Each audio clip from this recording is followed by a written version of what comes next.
En la madrugada del 15 de septiembre de 2001, el capitán Eduardo Ramírez González despegó del Aeropuerto Internacional de la Ciudad de México a bordo de un Cessna Citation CJ-1 con destino a Monterrey.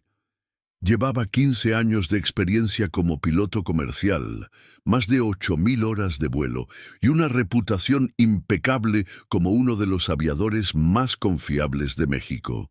A las 7:42 a.m., cuando se encontraba sobrevolando el estado de Hidalgo, su voz se escuchó por última vez en las torres de control. Todo normal, cielo despejado, ETA Monterrey 0830. 20 años después, cuando su uniforme de piloto fue encontrado colgando perfectamente planchado en el campanario de una iglesia colonial del siglo XVI, a 3.000 metros de altura en una montaña inaccesible, la búsqueda de respuestas revelaría un misterio que desafiaría las leyes de la física y cambiaría para siempre la comprensión sobre los límites de lo posible. Para entender la magnitud del misterio que rodea la desaparición del capitán Ramírez, es necesario conocer tanto al hombre como las circunstancias que lo llevaron a volar esa madrugada de septiembre de 2001. Eduardo tenía 42 años. Estaba casado con Carmen Delgado desde hacía 18 años y era padre de 2 hijos, Miguel de 16 años y Sofía de 14. Era un hombre meticuloso, religioso y profundamente comprometido con su profesión. Eduardo había nacido en Guadalajara en 1959, hijo de un mecánico de aviación y una maestra de primaria. Su fascinación por el vuelo comenzó cuando era niño, acompañando a su padre al aeropuerto donde trabajaba, manteniendo aviones de carga. A los 8 años ya sabía distinguir diferentes tipos de aeronaves por el sonido de sus motores, y a los 12 había memorizado todos los códigos de radio utilizados por los pilotos. Eduardo nació para volar, solía decir su padre, Rodolfo Ramírez. Desde pequeño, cuando otros niños jugaban fútbol, él construía aviones de papel y estudiaba mapas de rutas aéreas. Después de graduarse como ingeniero aeronáutico de la Universidad Nacional Autónoma de México en 1982, Eduardo obtuvo su licencia de piloto comercial y comenzó a trabajar para Aeroméxico.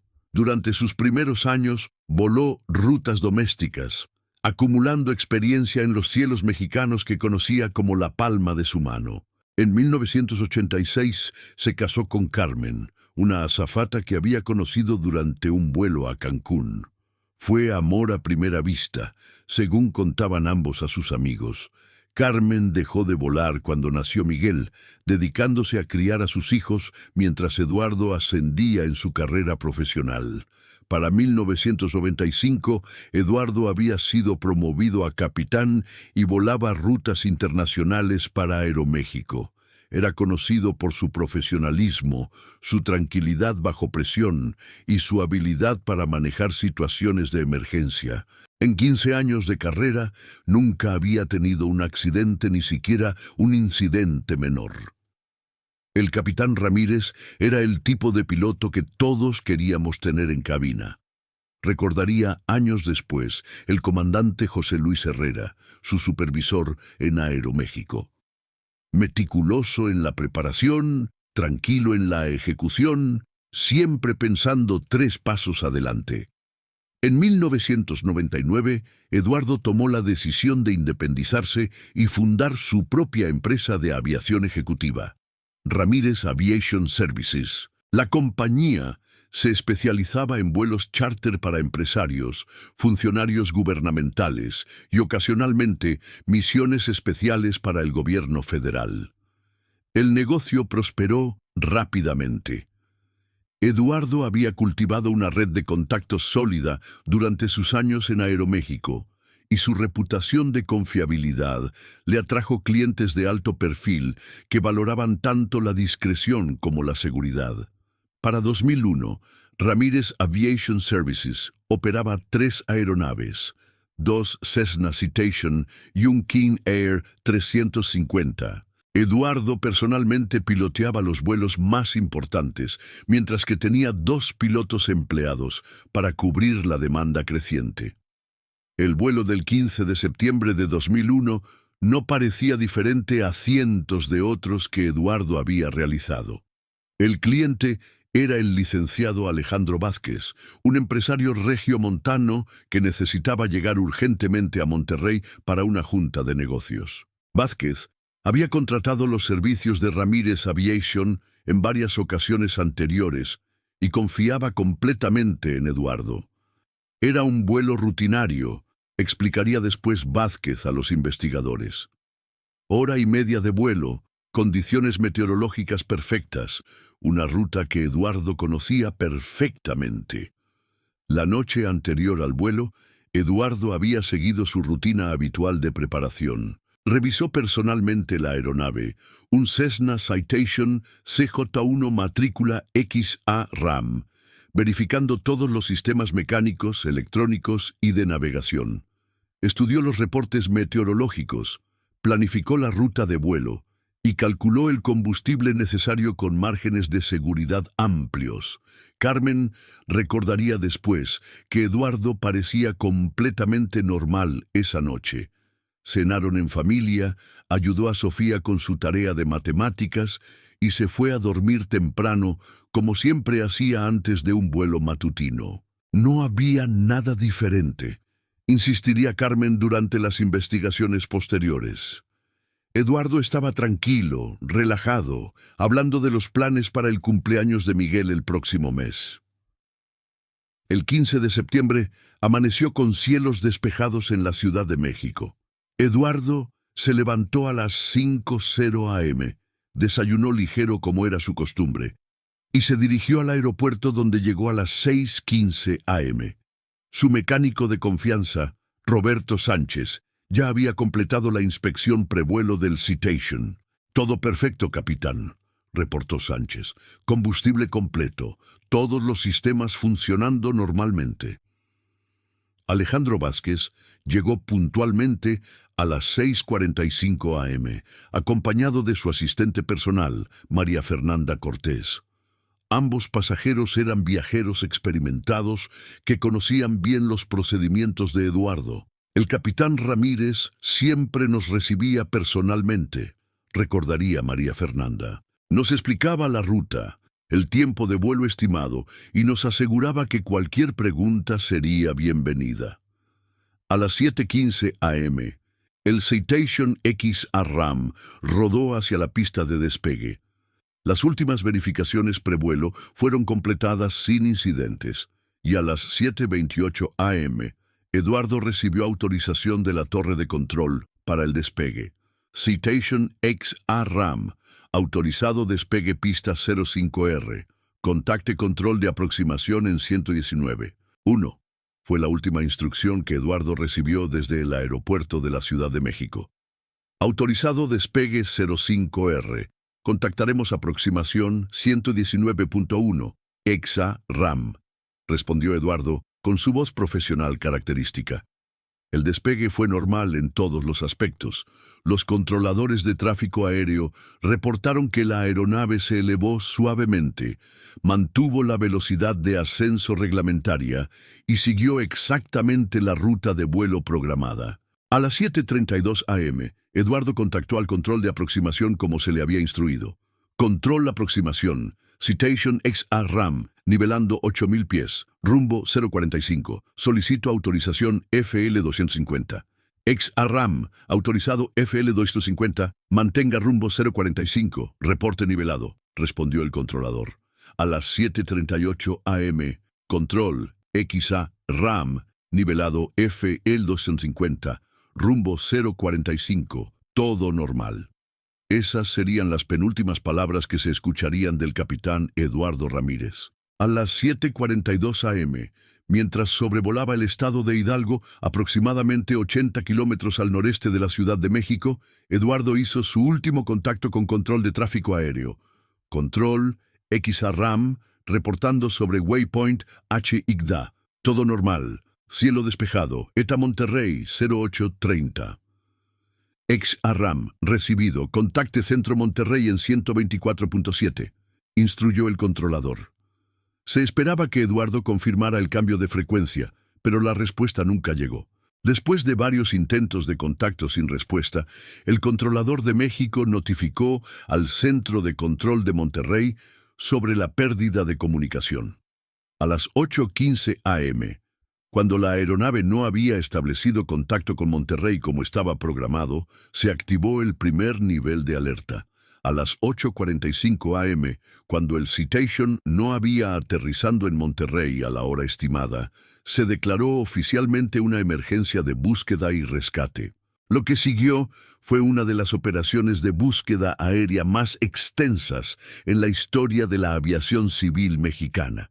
La Fuerza Aérea Mexicana, la Secretaría de Marina, Protección Civil y organizaciones de aviación civil movilizaron todos los recursos disponibles para localizar el Citation desaparecido. La búsqueda inicial se concentró en la ruta de vuelo conocida entre el último contacto de radio en Hidalgo y el destino de Monterrey. Helicópteros, aviones de búsqueda y equipos terrestres peinaron una área de más de 50,000 kilómetros cuadrados, desde las montañas de la Sierra Madre Oriental hasta las llanuras de Nuevo León. Era como si la aeronave se hubiera desvanecido en el aire, declaró el general Roberto Morales, quien coordinó la búsqueda aérea militar. Teníamos condiciones meteorológicas perfectas, equipos de radar funcionando normalmente y docenas de aeronaves en el área. Un avión no puede simplemente desaparecer sin dejar rastro. Los sistemas de radar mostraron que el Citation había estado volando normalmente hasta aproximadamente las 7:42 am, cuando la señal del transpondedor simplemente desapareció. No hubo señal de emergencia, no hubo llamada de socorro, no hubo indicación de problemas mecánicos o de otro tipo. Los datos de radar muestran una aeronave volando en condiciones normales a 25,000 pies, velocidad de crucero normal, trayectoria estable, explicó el ingeniero de sistemas Jorge Mendoza durante el análisis posterior. Luego, entre un barrido de radar y el siguiente, la señal desaparece completamente. La familia de Eduardo se reunió en el aeropuerto de México esa mañana, esperando noticias que nunca llegaron. Carmen, acompañada de Miguel y Sofía, pasó horas hablando con oficiales de Ramírez Aviation, autoridades aeronáuticas y coordinadores de búsqueda y rescate. Al principio pensamos que era un problema mecánico, que tal vez habían hecho un aterrizaje de emergencia en algún aeropuerto pequeño, recordaría Carmen. Eduardo era tan buen piloto, tan preparado para emergencias, estábamos seguros de que aparecería con una explicación perfectamente lógica. Los pasajeros del vuelo, Alejandro Vázquez y María Fernanda Cortés, también habían desaparecido sin rastro. Las familias de ambos se unieron a la búsqueda desesperada, contratando empresas privadas de investigación y ofreciendo recompensas por información. Después de una semana de búsqueda intensiva sin resultados, las autoridades expandieron el área de búsqueda para incluir regiones que normalmente estarían fuera de la ruta de vuelo del Citation. Se consideró la posibilidad de secuestro, desvío forzado o algún tipo de emergencia que hubiera llevado a Eduardo a cambiar drásticamente su ruta. Exploramos todas las posibilidades, explicó el investigador principal de la Dirección General de Aeronáutica Civil, ingeniero Carlos Blanco. Problemas mecánicos, condiciones meteorológicas no reportadas, interferencia electrónica, incluso sabotaje. Nada encajaba con la evidencia que teníamos. Durante las primeras 2 semanas se reportaron varios avistamientos posibles de la aeronave desaparecida. Habitantes rurales de Hidalgo, Querétaro y San Luis Potosí llamaron a las autoridades, afirmando haber visto un avión pequeño volando bajo o habiendo hecho un aterrizaje de emergencia. Cada reporte fue investigado minuciosamente, pero ninguno llevó al Citation perdido. El gobierno mexicano solicitó asistencia de Estados Unidos y la Administración Federal de Aviación envió equipos especializados en búsqueda de aeronaves desaparecidas. Utilizaron tecnología satelital avanzada, equipos de detección de señales de emergencia y análisis de patrones de vuelo computarizados. Después de un mes de búsqueda, cubriendo más de 200.000 kilómetros cuadrados e involucrando a cientos de personal especializado, las autoridades se vieron forzadas a reconocer que el Citation XA-RAM y sus 3 ocupantes habían desaparecido sin explicación. Es incomprensible desde cualquier perspectiva técnica o científica, admitió públicamente el secretario de Comunicaciones y Transportes durante una rueda de prensa en octubre de 2001. Una aeronave de esas características, en condiciones meteorológicas ideales, con un piloto experimentado, no puede simplemente desaparecer del espacio aéreo mexicano.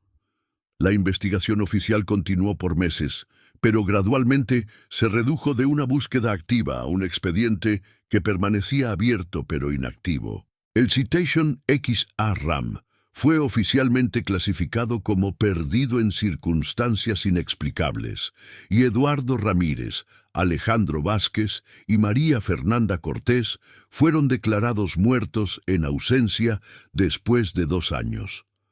Para la familia Ramírez, el proceso de duelo fue complicado por la ausencia de cierre. Sin cuerpos que enterrar, sin restos que examinar, sin explicaciones que entender, vivían en un limbo emocional que hacía imposible el proceso normal de luto. Era como vivir en una pesadilla de la que no podías despertar, describió Carmen durante una entrevista años después. Parte de ti mantenía la esperanza de que Eduardo caminaría por la puerta, pero otra parte sabía que algo terrible había pasado. Miguel y Sofía, que habían perdido a su padre durante sus años formativos de adolescencia, lucharon con depresión y problemas académicos. Miguel, que había planeado seguir los pasos de su padre en aviación, desarrolló una fobia al vuelo que persistió por años. La empresa Ramírez Aviation Services cerró inmediatamente después de la desaparición. Los otros 2 pilotos de Eduardo encontraron empleo en otras partes, y las aeronaves fueron vendidas para cubrir deudas y proporcionar algún ingreso para la familia. Carmen se vio forzada a regresar al trabajo como azafata para mantener a sus hijos. Un regreso a la industria que diariamente le recordaba a su esposo perdido. Cada vuelo era una mezcla de recuerdos queridos y dolor insoportable. La aviación civil mexicana también sintió el impacto de la desaparición. Los procedimientos de seguimiento fueron mejorados, los protocolos de comunicación fueron fortalecidos y se implementaron medidas de seguridad adicionales para prevenir incidentes similares. El caso del capitán Ramírez cambió cómo pensábamos sobre la seguridad de la aviación en México, explicó el nuevo director de la DGAC en 2003. Nos forzó a reconocer que incluso con todos nuestros sistemas y procedimientos, podían pasar cosas que no podíamos explicar o prevenir. Durante los primeros 5 años, después de la desaparición, surgieron numerosas teorías sobre lo que había pasado al Citation XA-RAM. Algunas estaban basadas en posibilidades técnicas, otras en teorías conspirativas y algunas en especulación sobre interferencia sobrenatural o extraterrestre. La teoría más aceptada entre expertos era que algún tipo de falla mecánica catastrófica había causado que la aeronave se estrellara en una área remota donde los restos no habían sido encontrados. Las montañas de la Sierra Madre Oriental contenían miles de cañones y valles donde una aeronave podría estrellarse y permanecer oculta indefinidamente. Pero esta teoría tenía problemas. El Citation había sido perfectamente mantenido. Eduardo había completado todas las verificaciones prevuelo y no había habido ninguna indicación de problemas mecánicos. Adicionalmente, las aeronaves modernas Están equipadas con múltiples sistemas de respaldo que hacen que una falla súbita y completa sea extremadamente improbable. Otras teorías sugerían secuestro o rescate, pero el Citation no se había desviado de su ruta planeada hasta que desapareció y no se habían recibido demandas o comunicaciones. La aeronave también carecía de combustible suficiente para alcanzar destinos donde los secuestradores podrían tomar rehenes. Las teorías más exóticas proponían interferencia electromagnética de fuentes desconocidas, pruebas militares secretas que habían derribado accidentalmente la aeronave, o incluso abducción extraterrestre.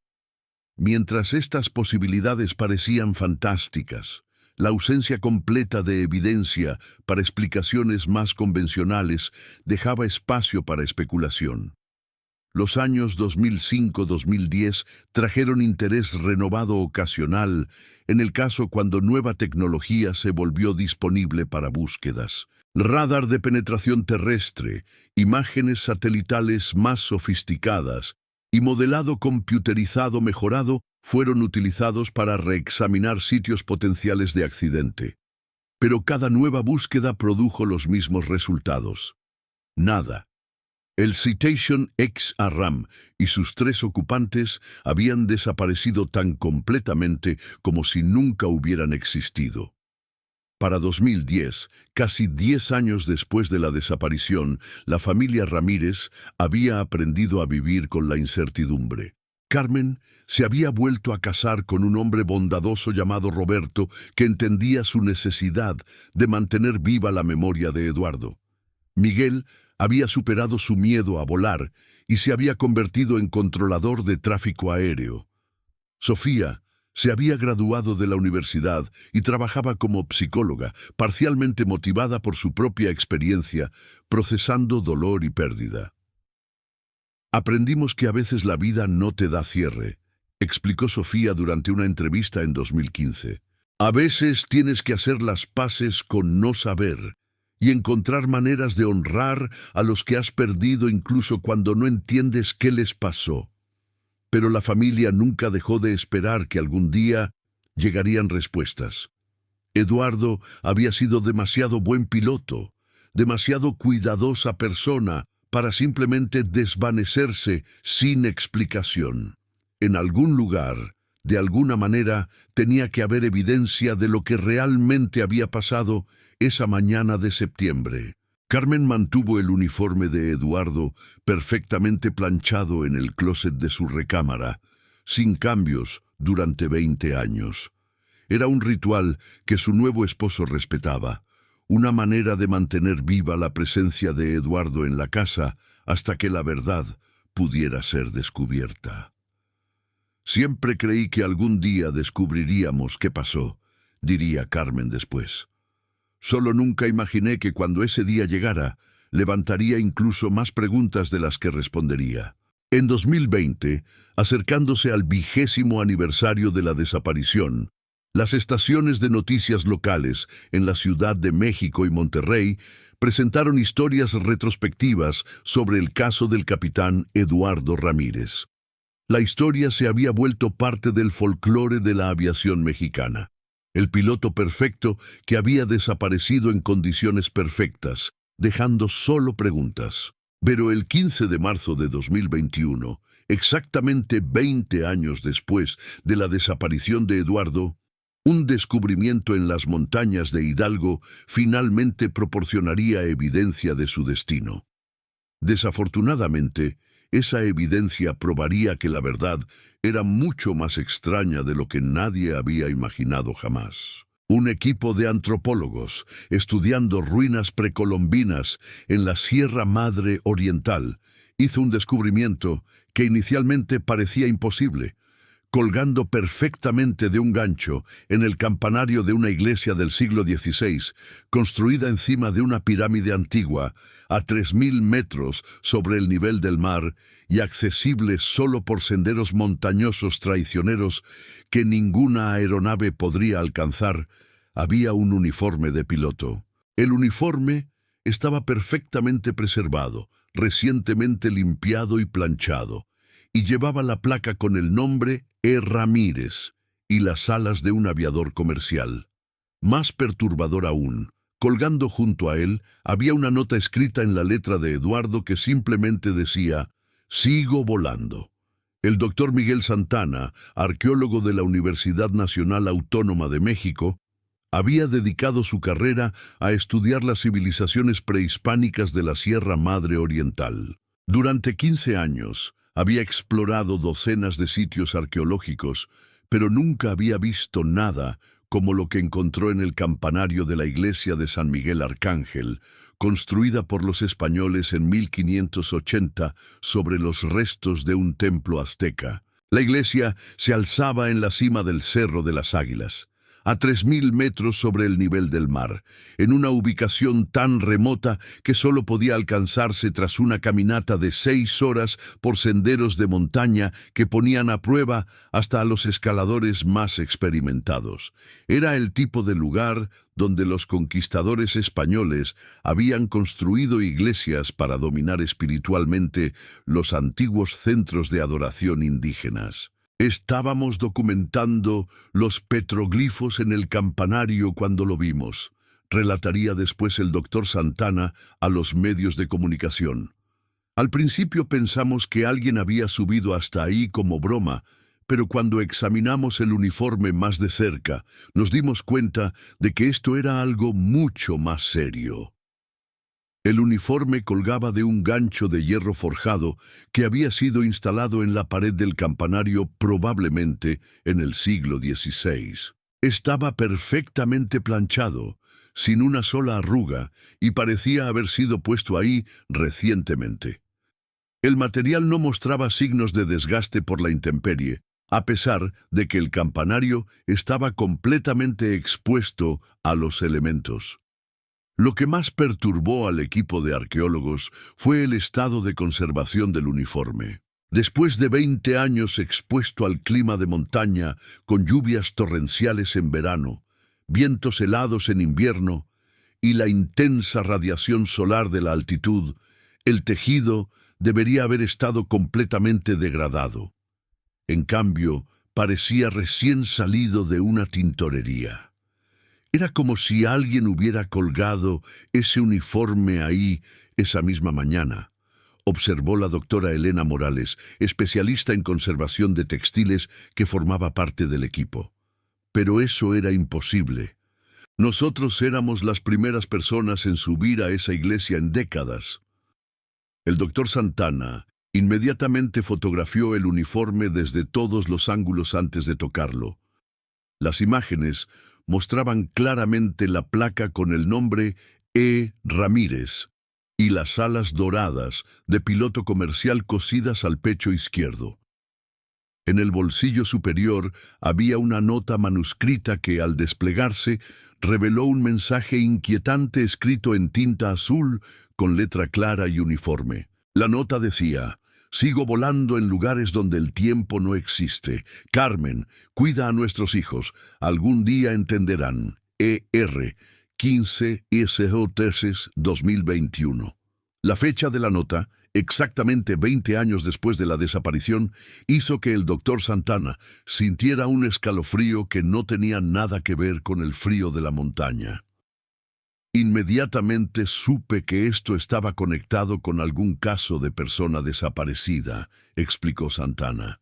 Pero la fecha en la nota y el estado del uniforme, nada de esto tenía sentido desde un punto de vista lógico. El equipo decidió no tocar nada más hasta contactar a las autoridades. Utilizando un teléfono satelital, el doctor Santana llamó a la Policía Estatal de Hidalgo para reportar el hallazgo de evidencia relacionada con una posible persona desaparecida. La llamada llegó al comandante Roberto Vázquez de la Policía de Investigación del Estado de Hidalgo, quien inicialmente pensó que se trataba de una broma. Pero cuando el doctor Santana explicó las circunstancias exactas del hallazgo y envió fotografías por mensaje de texto, el comandante se dio cuenta de que algo extraordinario estaba ocurriendo. Doctor, necesito que mantenga ese sitio seguro hasta que lleguemos, le instruyó Vázquez. No toquen nada más, no permitan que nadie se acerque y documenten todo lo que puedan. El comandante Vázquez recordaba vagamente el caso del piloto desaparecido en 2001. Había sido un agente joven en esa época y la búsqueda masiva del Citation XRAM había sido uno de los casos más grandes en los que había participado durante sus primeros años en la fuerza. Pero llegar hasta la iglesia de San Miguel Arcángel no era una tarea sencilla, incluso para un equipo policial experimentado. El comandante Vázquez organizó una expedición que incluía a investigadores forenses, un médico legista, especialistas en evidencia y guías de montaña locales familiarizados con los senderos traicioneros que llevaban a la cima del Cerro de las Águilas. La expedición partió al amanecer del 16 de marzo de 2021, cargando equipos de investigación, equipo de escalada y suministros para pasar la noche en la montaña, si fuera necesario. La caminata de 6 horas hasta la iglesia fue agotadora, incluso para los investigadores en buena forma física. Era como caminar hacia otro mundo, describiría después la criminóloga Lucía Herrera. Con cada metro que subíamos, todo se volvía más silencioso, más extraño.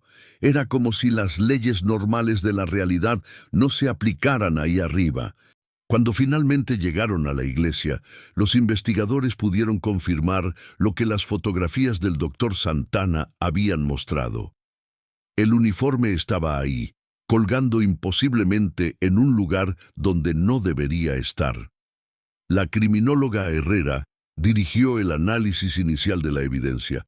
Utilizando técnicas forenses estándar, documentó la posición exacta del uniforme, tomó medidas del campanario y comenzó a buscar cualquier indicio de cómo el uniforme había llegado hasta ahí. Lo primero que examinamos fue si había manera de que alguien hubiera subido hasta aquí recientemente, explicó Herrera.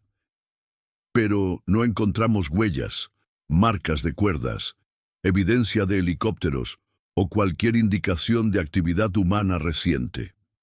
El análisis del uniforme mismo reveló detalles aún más perturbadores. La tela era de la marca y especificaciones exactas utilizadas por las aerolíneas mexicanas en 2001. Los hilos, botones y elementos decorativos correspondían perfectamente al período correcto. Pero el estado de conservación era imposible. Este uniforme no ha estado expuesto a la intemperie, concluyó el experto en textiles, que había sido traído especialmente para el análisis.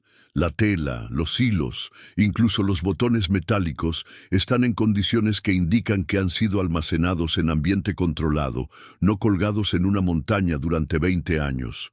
La nota manuscrita fue sometida a análisis caligráfico preliminar, utilizando muestras de la escritura de Eduardo que Carmen había proporcionado a las autoridades en 2001. El técnico en documentos que realizó la comparación quedó desconcertado por los resultados.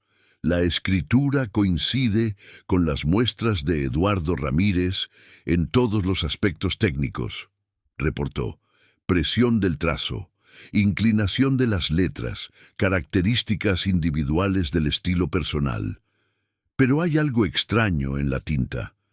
El análisis químico de la tinta reveló que era de una composición moderna, consistente con bolígrafos fabricados en 2021, pero la manera en que la tinta se había adherido al papel sugería que había sido escrita recientemente, posiblemente dentro de las últimas 24-48 horas antes del descubrimiento. Es como si Eduardo Ramírez hubiera escrito esa nota el 15 de marzo de 2021, observó el técnico. Pero eso es obviamente imposible. Mientras los investigadores forenses trabajaban en el campanario, el comandante Vázquez contactó a la Ciudad de México para informar sobre el hallazgo.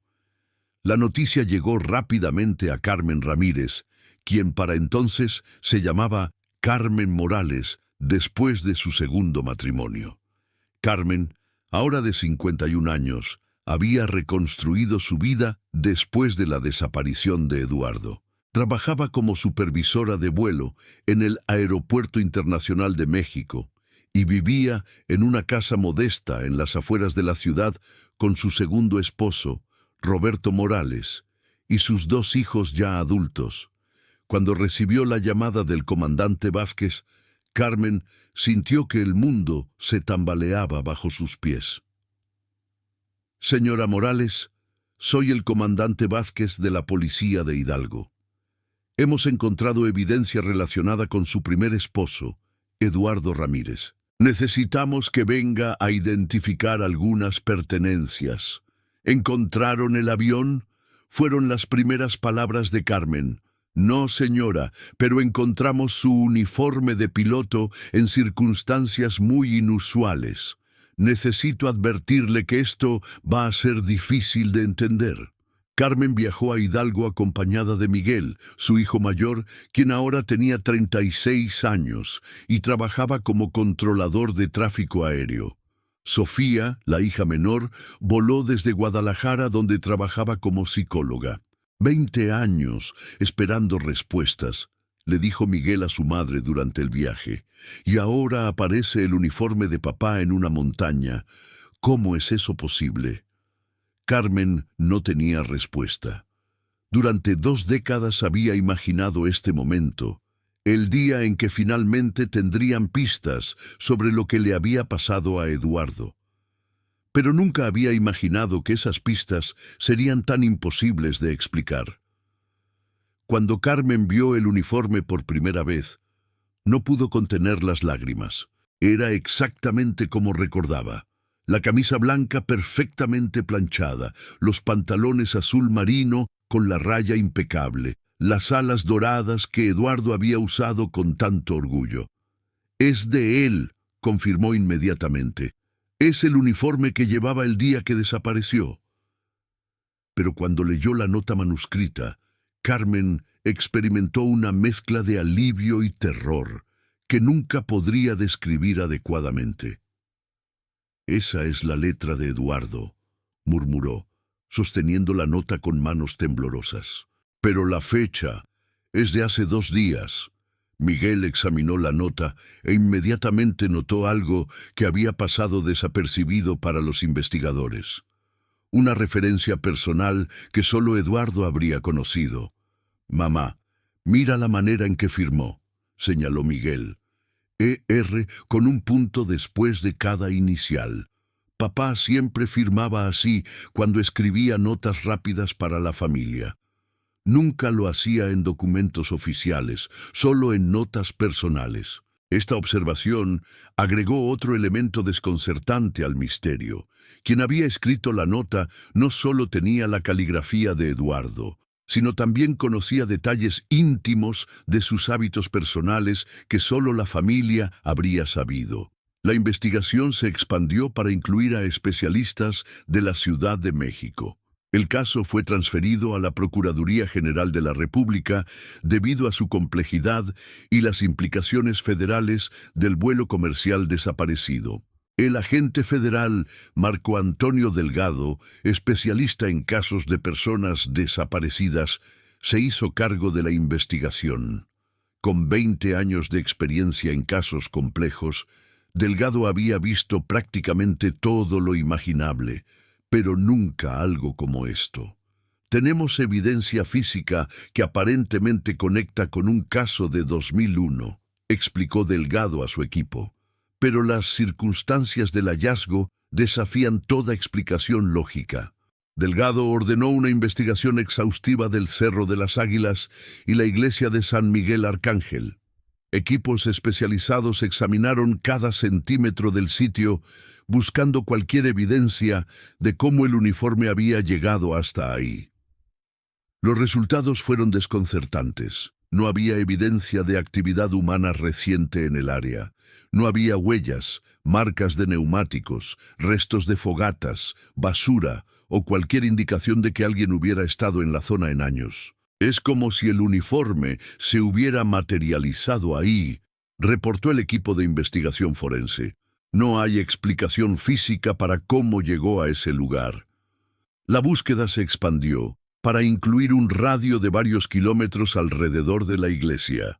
Utilizando drones equipados con cámaras de alta resolución y sensores térmicos, los investigadores buscaron cualquier evidencia del Citation XA-RAM que pudiera haber estado escondida en la zona durante 20 años. Si el avión se estrelló en algún lugar de esta región, razonó Delgado, y si de alguna manera Eduardo sobrevivió y ha estado viviendo como ermitaño durante 20 años, deberíamos encontrar evidencia del impacto y de su supervivencia.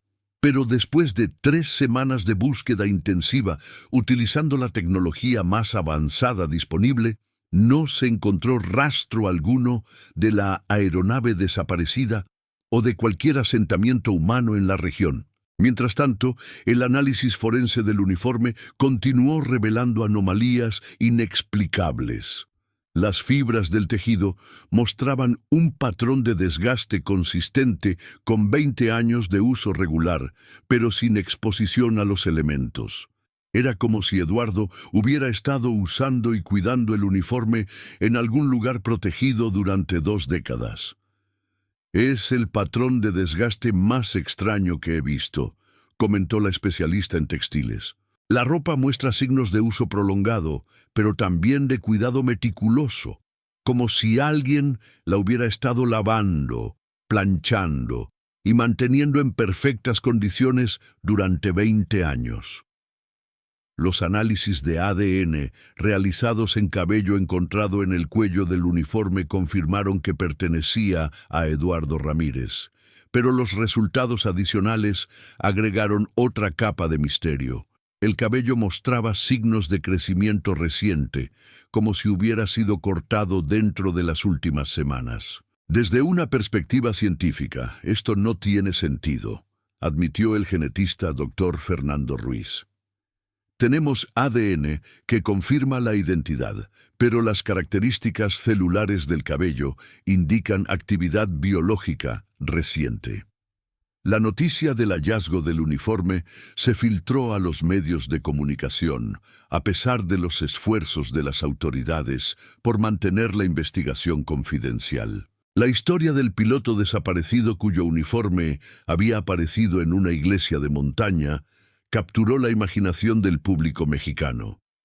Programas de televisión, periódicos y sitios web comenzaron a especular sobre explicaciones posibles. Las teorías iban desde la supervivencia milagrosa hasta intervención sobrenatural o extraterrestre. Es la historia más extraña que he cubierto en 20 años de periodismo, declaró la reportera de investigación, Ana María Torres, durante un programa televisivo especial. Cada hecho que descubrimos hace que el misterio sea más profundo, no menos. La iglesia de San Miguel Arcángel se convirtió en un sitio de peregrinación improvisado. Personas de todo México comenzaron a hacer la difícil caminata hasta la montaña, algunos buscando respuestas, otros esperando experimentar algo sobrenatural por sí mismos. Las autoridades se vieron obligadas a restringir el acceso al sitio para preservar la integridad de la investigación, pero esto solo aumentó el interés público y las teorías conspirativas. Durante este periodo, Carmen Ramírez comenzó a experimentar fenómenos que no podía explicar. Reportó sueños vívidos en los que Eduardo se comunicaba con ella, diciéndole que estaba volando en un lugar diferente y que pronto entendería. No soy una persona supersticiosa, le dijo Carmen al agente Delgado durante una entrevista. Pero desde que encontraron el uniforme, siento como si Eduardo estuviera tratando de decirme algo. Los hijos de Eduardo también reportaron experiencias extrañas. Miguel, el controlador de tráfico aéreo, comenzó a detectar señales de radio inexplicables en frecuencias que correspondían a la aviación civil, pero que no coincidían con ningún vuelo conocido. «Es la voz de mi padre», insistió Miguel. Está débil y con estática, pero es él. Está pidiendo permiso para aterrizar, pero las coordenadas que da no corresponden a ningún aeropuerto que exista. Sofía, la psicóloga, mantuvo una perspectiva más escéptica, pero admitió que estaba experimentando sueños recurrentes sobre su padre, que eran más vívidos y específicos que cualquier cosa que hubiera experimentado en los 20 años anteriores. Como profesional de la salud mental, sé que estos fenómenos pueden ser explicados por el estrés y la reapertura de trauma no resuelto, explicó Sofía. Pero la especificidad de los detalles en mis sueños es desconcertante.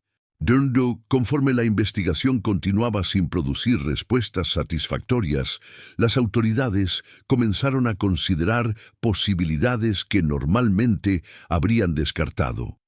Se consultó a antropólogos especialistas en creencias indígenas sobre la región, a físicos teóricos sobre anomalías espaciotemporales e incluso a parapsicólogos sobre fenómenos paranormales. El doctor Juan Carlos Mendoza, antropólogo especializado en culturas prehispánicas, proporcionó información inquietante sobre la historia del Cerro de las Águilas. Este sitio ha sido considerado sagrado por más de 1000 años, explicó el doctor Mendoza. Los aztecas creían que era un punto de conexión entre el mundo físico y el espiritual. Hay leyendas que hablan de personas que desaparecían en la montaña y luego aparecían en otras épocas o lugares. ¿Usted cree que eso es relevante para este caso?, preguntó el agente Delgado. No puedo decir que lo crea o no lo crea, respondió Mendoza cuidadosamente. Pero puedo decir que la ubicación donde apareció el uniforme tiene una historia muy larga de fenómenos inexplicables. A medida que abril se convertía en mayo de 2021, la investigación del uniforme de Eduardo Ramírez había atraído la atención de investigadores internacionales. Equipos de científicos de Estados Unidos, Europa y Japón solicitaron permiso para estudiar el sitio utilizando tecnología experimental. Pero la respuesta más importante vendría de una fuente completamente inesperada. Una transmisión de radio captada por la torre de control del aeropuerto de Monterrey en la madrugada del 15 de mayo de 2021, exactamente 2 meses después del descubrimiento del uniforme. La transmisión, grabada en equipos de la más alta calidad disponible, contenía una voz que Carmen Ramírez y sus hijos identificaron inmediatamente como la de Eduardo, transmitiendo desde una ubicación que, según todos los conocimientos científicos actuales, era imposible. A las 3:42 am del 15 de mayo de 2021, el controlador de tráfico aéreo Raúl Mendoza estaba terminando su turno nocturno en la torre de control del Aeropuerto Internacional de Monterrey, cuando una transmisión de radio interrumpió el silencio de la madrugada. La voz que escuchó a través de los auriculares lo hizo levantarse de su silla con una expresión de incredulidad que sus compañeros recordarían durante años. Torre Monterrey, aquí Citation Exa-RAM solicitando autorización de aterrizaje. Tengo pasajeros a bordo y combustible limitado. ¿Me copian? Raúl había trabajado como controlador durante 15 años, pero nunca había experimentado el escalofrío que sintió al escuchar esa transmisión. La matrícula XA-RAM era conocida por todos los controladores veteranos del aeropuerto. Era la aeronave que había desaparecido 20 años atrás y que había dado lugar a una de las búsquedas aéreas más grandes en la historia de México. Aeronave que llama Torre Monterrey. Repita matrícula, respondió Raúl, su entrenamiento profesional manteniéndolo centrado a pesar del shock. Torre Monterrey, Citation XA-RAM, piloto Eduardo Ramírez, solicito vectores para aproximación. Estoy un poco desorientado sobre mi posición actual. La voz era clara, profesional, con el acento característico de un piloto mexicano experimentado. Pero también había algo extraño en el tono, una cualidad distante, como si la transmisión viniera de muy lejos, no solo en términos de distancia, sino de tiempo. Raúl inmediatamente activó el protocolo de emergencia y comenzó a grabar toda la comunicación mientras alertaba a sus supervisores. En cuestión de minutos, la torre de control se llenó de personal que había sido llamado urgentemente al trabajo. XA-RAM, aquí Torre Monterrey. Confirme su posición actual y número de pasajeros a bordo, transmitió Raúl, siguiendo los procedimientos estándar mientras su mente luchaba por procesar lo imposible. Torre Monterrey, tengo 2 pasajeros a bordo. En cuanto a mi posición, hubo una pausa larga, llena de estática. No estoy seguro de cómo explicar esto. Mis instrumentos muestran que estoy volando sobre Monterrey, pero no puedo ver la ciudad. Todo se ve diferente. Ni. El supervisor de turno, capitán Héctor Morales, tomó el micrófono. Había sido controlador durante el despegue original de Eduardo en 2001 y recordaba claramente el caso. Eduardo, habla Héctor Morales. ¿Me recuerdas? Trabajé en México cuando despegaste hacia Monterrey en 2001. La pausa que siguió fue aún más larga, cargada de una tensión que todos en la torre podían sentir. Héctor, ¿eres realmente tú? Pero, ¿2001? No entiendo. Para mí solo han pasado unas horas desde que despegué de México. ¿Qué año es? Eduardo, es 2021. Han pasado 20 años desde tu despegue. Tu familia te ha estado buscando todo este tiempo. El silencio que siguió duró casi un minuto completo. Cuando Eduardo finalmente respondió, su voz temblaba con una emoción que atravesó las ondas de radio y llegó al corazón de todos los presentes. ¿20 años? Eso es imposible. Carmen, mis hijos, ¿están bien? ¿Siguen esperándome? Están bien, Eduardo. Carmen se casó de nuevo, pero nunca dejó de buscarte. Miguel se convirtió en controlador aéreo. Sofía es psicóloga. Ambos están casados y tienen sus propias familias ahora. ¿Mis hijos son adultos? La incredulidad en la voz de Eduardo era palpable. ¿Tengo nietos? Sí, Eduardo. Tienes 4 nietos. Durante los siguientes 30 minutos, se desarrolló la conversación más extraordinaria en la historia de la aviación civil. Eduardo describió su experiencia desde su perspectiva. Había despegado normalmente de México esa mañana, volado hacia Monterrey, siguiendo su ruta habitual. Pero luego había encontrado algo que no podía explicar. Estaba volando a 25,000 pies cuando el paisaje debajo de mí cambió, explicó Eduardo. No gradualmente, sino instantáneamente. Un momento estaba sobre las montañas familiares de Hidalgo, y al siguiente estaba volando sobre un territorio que no reconocía. ¿O qué viste exactamente?, preguntó Héctor. Era como una versión diferente de México. Las montañas estaban en los lugares correctos, pero había estructuras que no reconocía. Ciudades donde no deberían estar. Construcciones que parecían muy antiguas, pero también muy modernas al mismo tiempo. Eduardo continuó describiendo un mundo que parecía existir en paralelo al México que conocía, pero con diferencias fundamentales que lo hacían irreconocible. Intenté contactar con control de tráfico aéreo, pero las frecuencias que conocía no funcionaban. Volé durante lo que me parecieron horas, buscando un lugar familiar donde aterrizar, pero todo era diferente. Los técnicos en radar de Monterrey confirmaron que no detectaban ninguna aeronave en el espacio aéreo, a pesar de la comunicación clara de radio. Era como si Eduardo estuviera transmitiendo desde un lugar que existía, pero no era visible para los instrumentos modernos. «Eduardo», preguntó Héctor cuidadosamente, «¿qué hay de tus pasajeros? ¿Alejandro Vázquez y María Fernanda Cortés están contigo?» «Están aquí, pero están dormidos. Han estado dormidos desde que entramos en este lugar extraño. Respiran normalmente, pero no puedo despertarlos sin importar lo que haga. La doctora Elena Vázquez, una física teórica de la Universidad Autónoma de Nuevo León, que había sido convocada urgentemente a la torre de control, escuchaba la conversación con creciente fascinación.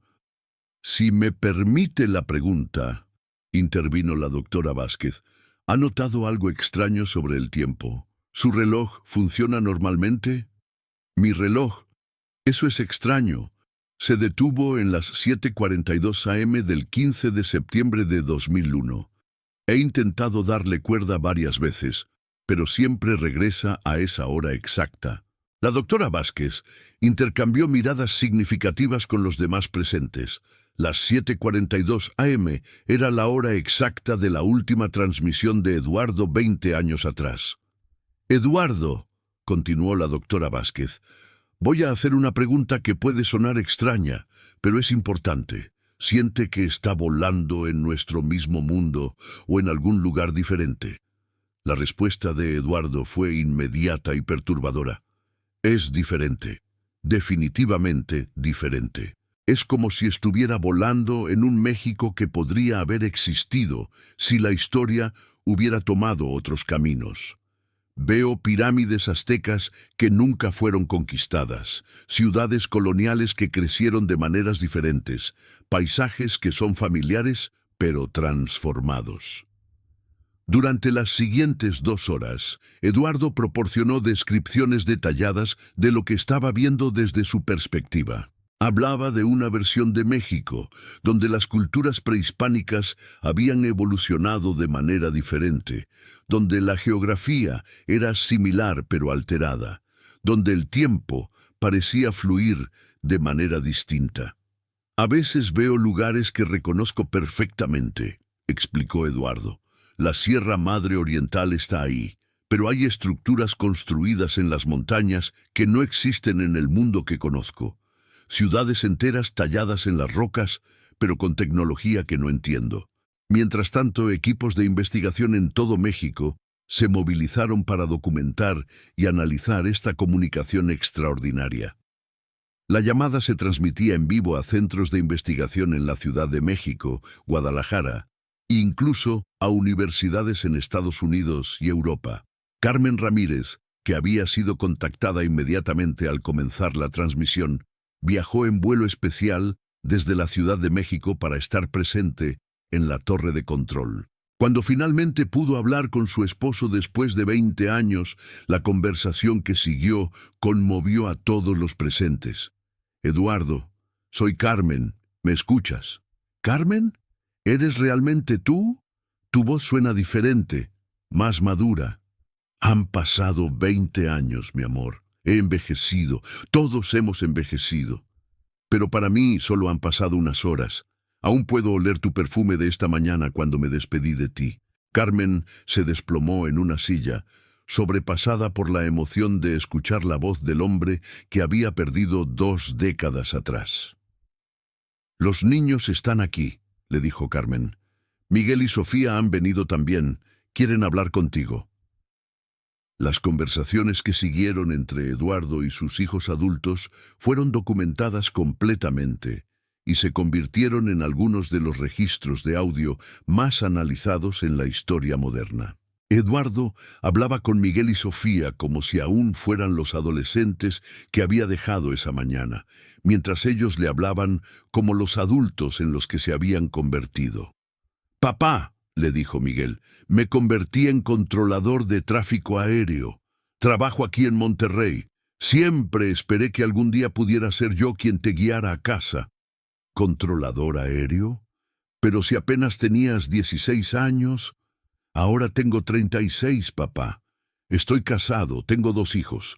Tus nietos se llaman Eduardo y Carmen, como tú y mamá». La comprensión gradual de Eduardo sobre el tiempo que había pasado fue uno de los aspectos más dolorosos de la transmisión. Para él, era la mañana en que había salido a trabajar como cualquier otra. Para su familia, habían pasado décadas de dolor, búsqueda y finalmente aceptación parcial de su pérdida. La doctora Vázquez, fascinada por las implicaciones científicas de lo que estaba presenciando, hizo preguntas cada vez más específicas sobre la experiencia de Eduardo. Eduardo, ¿puede describir el combustible de su aeronave? ¿Cuánto le queda? Es extraño, respondió Eduardo. Según mis instrumentos, tengo la misma cantidad de combustible que tenía cuando despegué esta mañana. No parece estar consumiéndose normalmente. ¿Y la aeronave funciona normalmente? Todos los sistemas funcionan perfectamente, pero hay algo diferente. Es como si el avión estuviera volando por sí solo a veces. Los controles responden, pero hay momentos en que siento que no soy yo quien está volando realmente.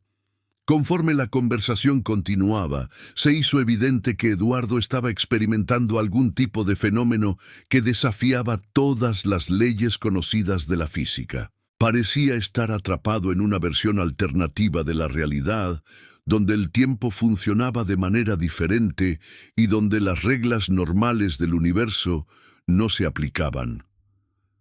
«Eduardo», preguntó la doctora Vázquez, ¿ha intentado aterrizar en algún lugar?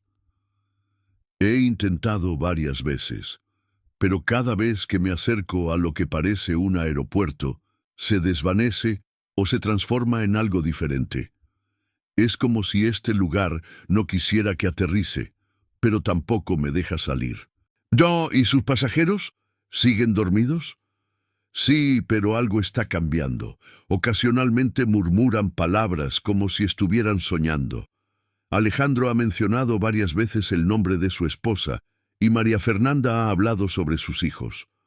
La doctora Vázquez formuló una teoría que compartiría más tarde con la comunidad científica internacional.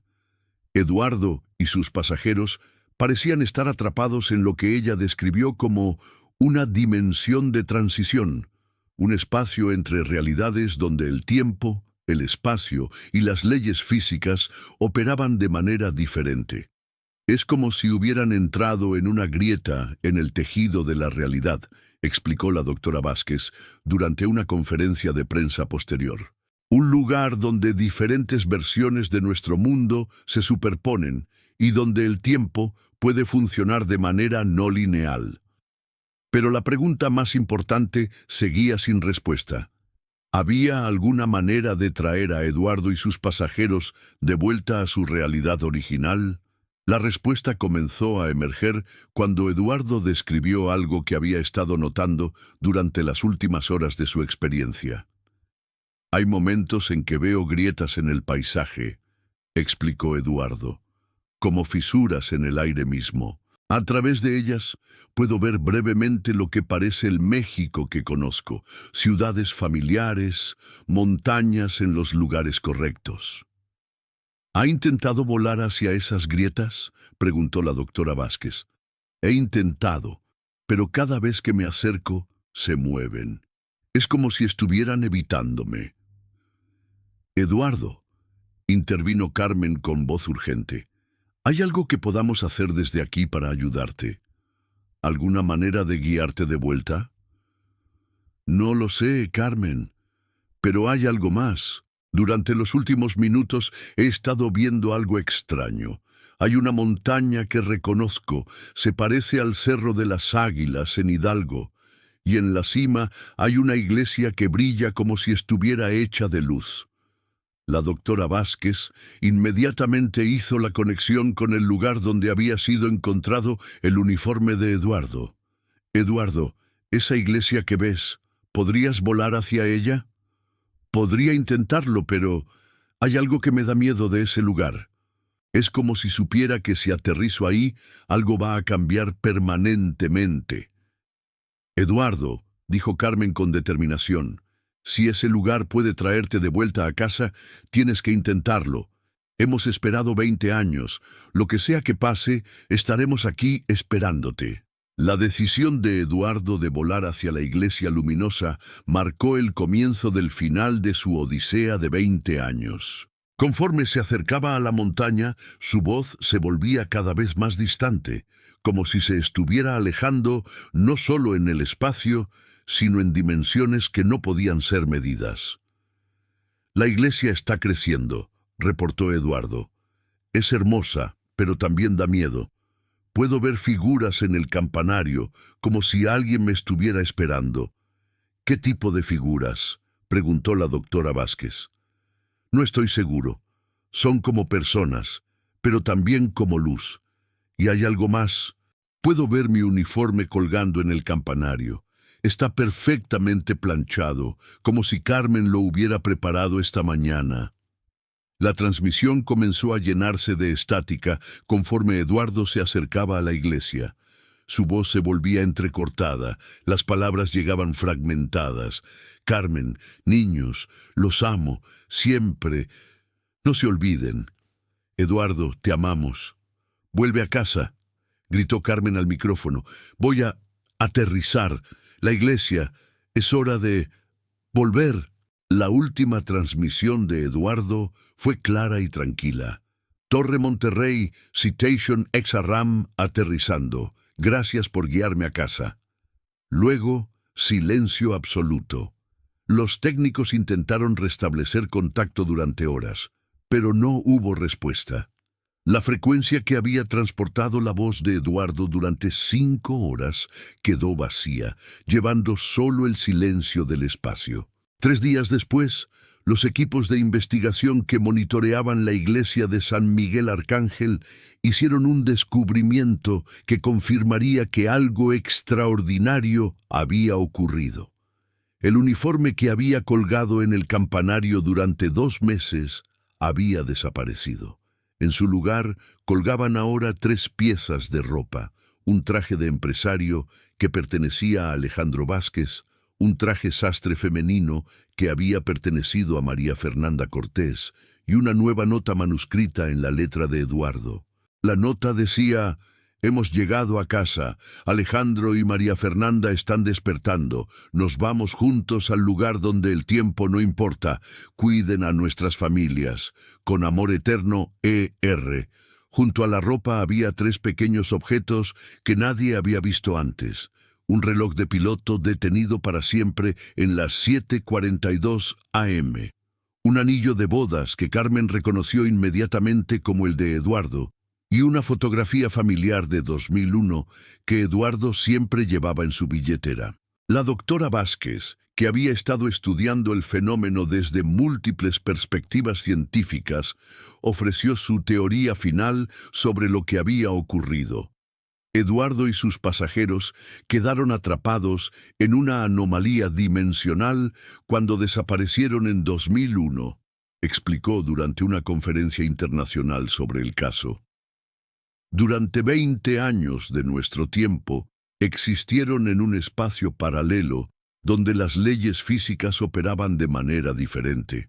La iglesia de San Miguel Arcángel, debido a su ubicación en un sitio considerado sagrado durante milenios, funcionó como una especie de ancla dimensional que finalmente les permitió comunicarse con nuestro mundo y últimamente hacer la transición final. ¿Transición a dónde?, preguntó un periodista. No lo sabemos con certeza, admitió la doctora Vázquez. Pero basándonos en la evidencia, parece que encontraron una manera de moverse hacia un estado de existencia donde el tiempo lineal ya no los afecta.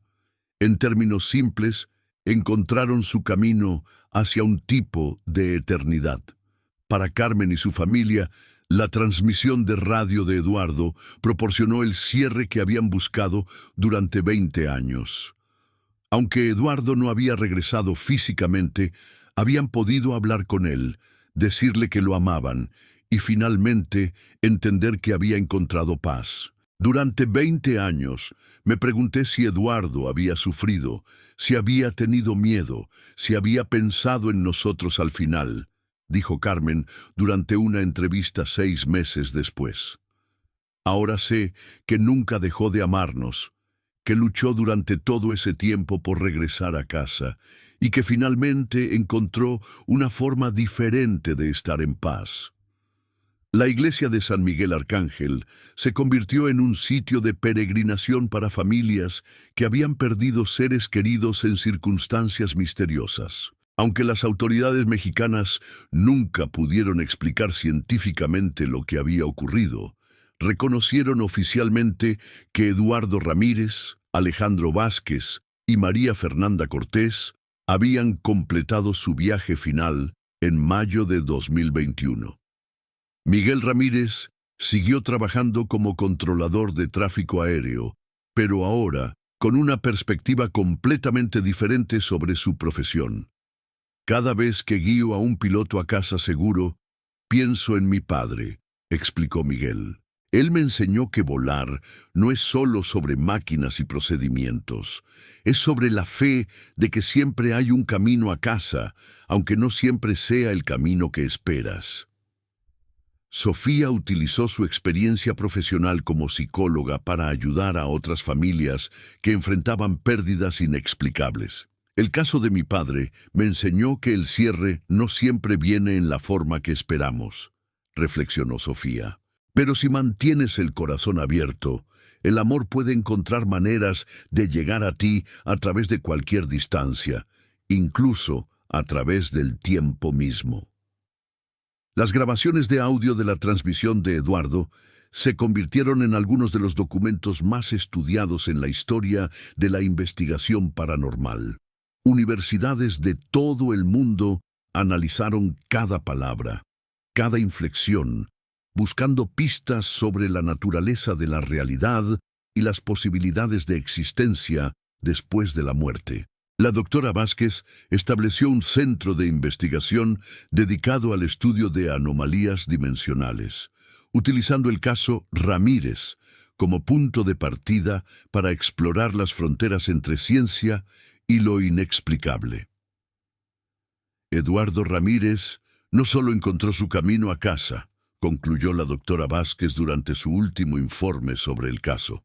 Nos mostró que la realidad es mucho más vasta y misteriosa de lo que creíamos. Nos enseñó que el amor y la determinación pueden trascender no solo la distancia y el tiempo, sino las propias barreras entre mundos.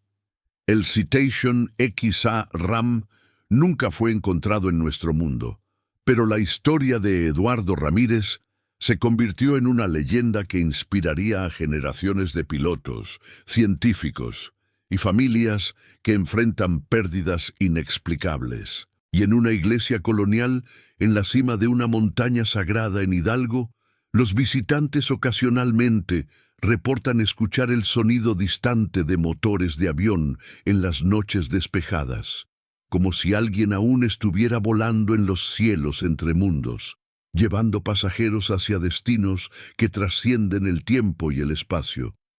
La última entrada en el expediente oficial del caso simplemente dice: Capitán Eduardo Ramírez González, vuelo completado. Destino: hogar eterno. Estado: en paz. El misterio del piloto que desapareció en 2001 y cuyo uniforme apareció en un lugar imposible había sido resuelto, pero no de la manera que nadie había imaginado. Eduardo había encontrado su camino a casa, solo que casa resultó ser un lugar más allá de las dimensiones que conocemos, donde el tiempo no existe y el amor nunca termina. Su historia se convirtió en prueba de que algunos misterios no están destinados a ser resueltos, sino a ser vividos, y que algunas veces los viajes más importantes son aquellos que nos llevan más allá de los límites de lo que creemos posible. En los años que siguieron, la familia Ramírez continuó visitando la iglesia de San Miguel Arcángel cada 15 de septiembre, el aniversario de la desaparición de Eduardo, no como un lugar de luto, sino como un sitio de celebración, el lugar donde finalmente habían podido despedirse de él y donde habían aprendido que el amor verdadero nunca muere, solo se transforma. Carmen, ahora en sus 50, encontró una paz que no había conocido en 20 años. Siguió usando su anillo de bodas original junto al nuevo que Roberto le había dado, como símbolo de que el corazón humano es lo suficientemente grande para amar a más de una persona y honrar más de una historia. Eduardo fue mi primer amor, explicó Carmen durante una ceremonia memorial en 2022. Roberto es mi segundo amor, pero ambos amores son verdaderos, ambos son sagrados. Eduardo me enseñó que el amor no termina con la muerte, solo encuentra nuevas formas de expresarse. Miguel y Sofía crecieron para convertirse en defensores de las familias de personas desaparecidas, utilizando la atención mediática del caso de su padre para crear conciencia sobre los miles de mexicanos que desaparecen cada año en circunstancias más convencionales, pero igualmente dolorosas. Nuestro padre tuvo la suerte de poder comunicarse con nosotros una última vez, dijo Sofía durante una conferencia sobre personas desaparecidas. Pero hay miles de familias que no han tenido esa oportunidad. Necesitamos seguir buscando, seguir esperando, seguir creyendo que el amor puede superar cualquier obstáculo.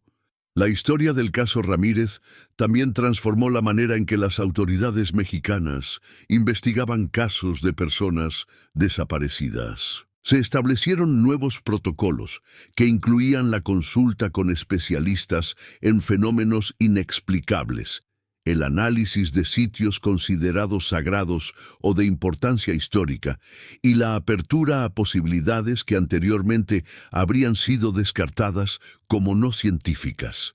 El caso Ramírez nos enseñó que mantener la mente abierta no significa abandonar el rigor científico, explicó el director de la nueva División de Casos Inexplicables de la Procuraduría General. Significa reconocer que nuestro entendimiento de la realidad aún está evolucionando. En 2023, 2 años después de la transmisión final de Eduardo, la Universidad Nacional Autónoma de México estableció la Cátedra Eduardo Ramírez de Estudios Dimensionales, dedicada al estudio científico de fenómenos que desafían la comprensión convencional del espacio y el tiempo. Los estudiantes que se gradúan de este programa llevan consigo no solo conocimientos técnicos, sino también una comprensión profunda de que la ciencia y el misterio no son opuestos, sino compañeros en la búsqueda eterna del ser humano por entender su lugar en el universo. La Iglesia de San Miguel Arcángel fue oficialmente designada como Patrimonio Cultural de la Humanidad por la UNESCO, no solo por su valor arquitectónico e histórico, sino por su papel único como punto de conexión documentado entre dimensiones de la realidad. Aunque cada año, el 15 de mayo, la fecha de la última transmisión de Eduardo, se celebra en México el Día Nacional de la Esperanza Dimensional, una fecha dedicada a honrar a todas las personas que han desaparecido en circunstancias inexplicables, y a mantener viva la esperanza de que el amor puede trascender cualquier barrera. Durante estas celebraciones, las familias de personas desaparecidas se reúnen para compartir historias, ofrecer apoyo mutuo y renovar su compromiso de nunca dejar de buscar a sus seres queridos. Es un día de dolor compartido, pero también de esperanza renovada. Eduardo nos enseñó que desaparecer no significa estar perdido para siempre, dijo Carmen durante la primera celebración del Día Nacional de la Esperanza Dimensional. Nos enseñó que el amor puede encontrar caminos que la ciencia aún no entiende y que nunca debemos dejar de escuchar con el corazón. En la torre de control del aeropuerto de Monterrey, donde Raúl Mendoza siguió trabajando hasta su jubilación en 2025, se instaló una placa conmemorativa que dice simplemente «En memoria del vuelo XA-RAM y todos los viajeros que han encontrado caminos extraordinarios a casa». La frecuencia de radio que había llevado la voz de Eduardo durante aquellas 5 horas memorables fue designada como frecuencia sagrada y nunca más fue utilizada para comunicaciones rutinarias.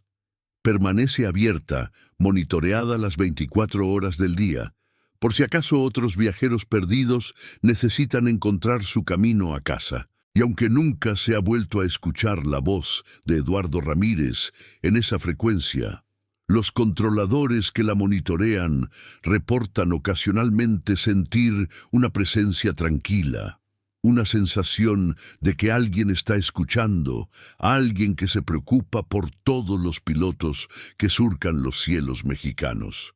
La historia del capitán Eduardo Ramírez González se convirtió en mucho más que el relato de un piloto desaparecido. Se convirtió en una parábola sobre el poder del amor, la persistencia de la esperanza y la posibilidad de que la realidad sea mucho más vasta y misteriosa de lo que nuestros sentidos limitados pueden percibir. En las palabras finales del informe oficial del caso, el agente federal Marco Antonio Delgado escribió: algunos casos se resuelven con evidencia, otros se resuelven con justicia. El caso del capitán Ramírez se resolvió con amor. Y tal vez, al final, esa sea la resolución más importante de todas. 20 años después de su desaparición, Eduardo Ramírez había encontrado finalmente su camino a casa. No de la manera que su familia había esperado, no de la manera que la ciencia podía explicar, pero de la única manera que realmente importaba. Había demostrado que el amor verdadero nunca se pierde, nunca se olvida y nunca, jamás, deja de buscar el camino de regreso a quienes más ama. Su uniforme ya no cuelga en una iglesia de montaña. Sus palabras ya no resuenan en las ondas de radio. Pero su legado continúa volando en los corazones de todos aquellos que se niegan a aceptar que imposible es una palabra que tiene poder sobre el amor. En México, cuando los pilotos jóvenes preguntan sobre el caso del capitán Ramírez, los veteranos les dicen: recuerda que volar no es solo sobre las máquinas que nos llevan por el aire. Es sobre la fe de que sin importar cuán lejos viajemos o cuán perdidos nos sintamos, siempre hay un camino a casa. Y a veces ese camino nos lleva más lejos de lo que jamás habríamos imaginado posible. La historia del piloto que desapareció en 2001 y cuyo uniforme apareció en un lugar imposible terminó siendo paradójicamente la historia más posible de todas. La historia de un amor que encontró la manera de trascender el tiempo, el espacio y todas las barreras entre los mundos.